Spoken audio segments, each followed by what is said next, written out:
పూర్తి బైబిల్లో యేసును ఉద్దేశించి ఒక్కసారి కూడా పెద్ద అక్షరాల ప్రభు అని వ్రాయబడి లేదు. కానీ యెహోవాను ఉద్దేశించి కొత్త నిబంధనలో అక్కడక్కడ కొన్ని సందర్భాల్లో చిన్న అక్షరాలతో ప్రభు అని వ్రాయబడి ఉంది.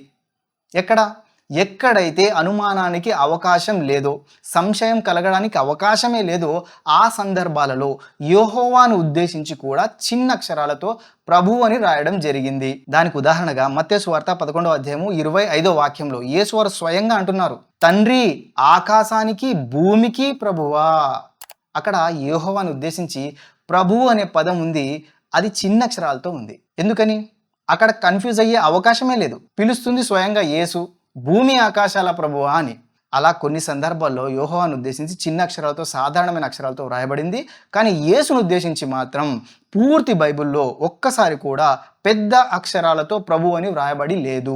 అయితే బైబిల్లో అనేక మందిని ఉద్దేశించి ప్రభు అని వ్రాయబడి ఉందని, ప్రభు అనే పదానికి అనేక అర్థాలు ఉన్నాయన్న స్పష్టమైన అవగాహన ఎవరికైతే లేదో వారే యేసు ప్రభు అన్న పదాన్ని చూసి యేసుని దేవుడైన ప్రభు అని అనుకుంటున్నారు.